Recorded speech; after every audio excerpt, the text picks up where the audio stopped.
Tzvetan Todorov es el primer teórico que se nos viene a la cabeza cuando hablamos del estudio del género fantástico. Es quizá la figura más conocida por su libro Introducción a la literatura fantástica, publicado en 1970. Pero ¿por qué este libro es tan citado por los especialistas? ¿Qué lo hace tan importante? En esta serie de videos sabrás por qué esta teoría es un hito dentro del estudio de lo fantástico. Para empezar, Todorov deja claro el método que utilizará para abordar la literatura fantástica, y esta es una de las características que más se valoran de este crítico, usar el método científico en la literatura. Sin embargo, a diferencia de la ciencia, en el arte este método funciona de manera distinta. Todorov pone el siguiente ejemplo. Si se tiene una muestra teórica de lo que es un tigre, bajo este ejemplar individual se pueden deducir las características generales de la especie, y el hecho de que nazca un tigre nuevo no implica un cambio de esas características.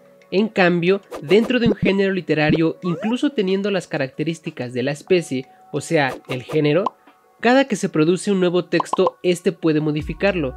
En este sentido, uno de los puntos más importantes de cada texto es el poder de transformación que tiene con la literatura ya existente. Un texto no es tan solo el producto de una combinatoria preexistente, sino también una transformación de esta combinatoria.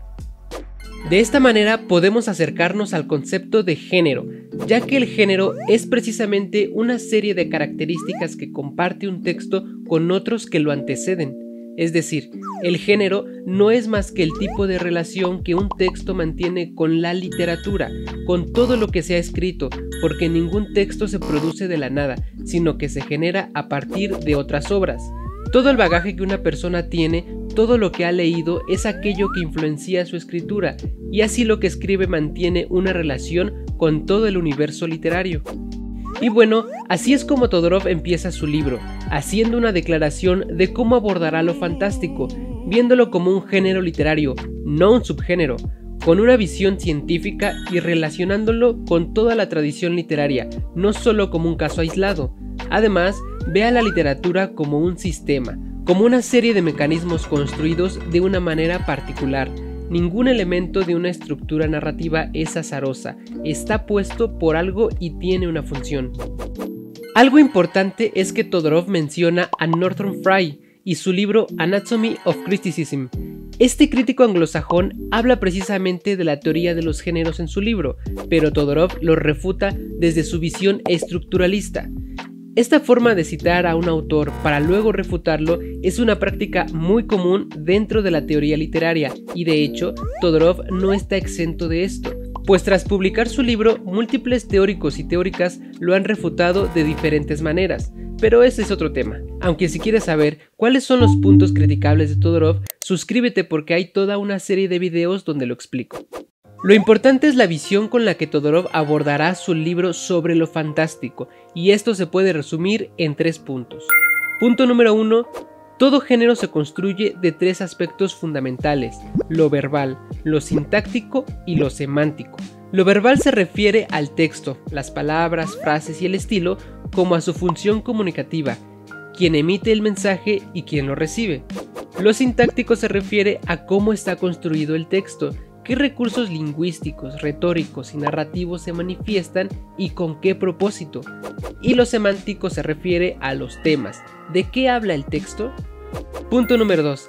El estudio del género debe de ser práctico y teórico, es decir, debe de haber una relación entre los textos que adscribimos a tal o cual género y una teoría coherente con ese género.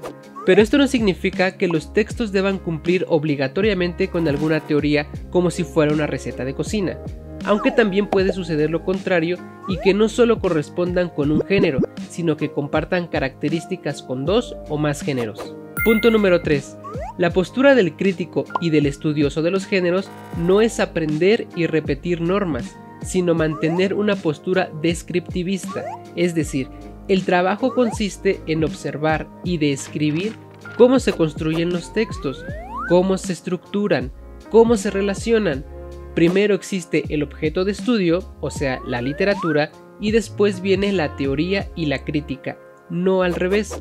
Y quizá te preguntes por qué en un video sobre literatura fantástica se habla de géneros y no de lo fantástico? Bueno, porque así empieza Todorov su libro Introducción a la literatura fantástica, con el que cambió la manera de estudiar y de entender este género. En este video solo hablamos de su primer capítulo, los géneros literarios, pero a partir de aquí y con todo lo que ya vimos, damos comienzo a esta guía completa de la teoría de Todorov, donde revisaremos cada uno de los 10 capítulos que componen su libro. En el siguiente video hablaremos sobre la definición de lo fantástico, así que si no quieres perdértelo, dale like y suscríbete a este canal dedicado a las teorías de lo fantástico. Transgresio y yo te vemos en el siguiente video.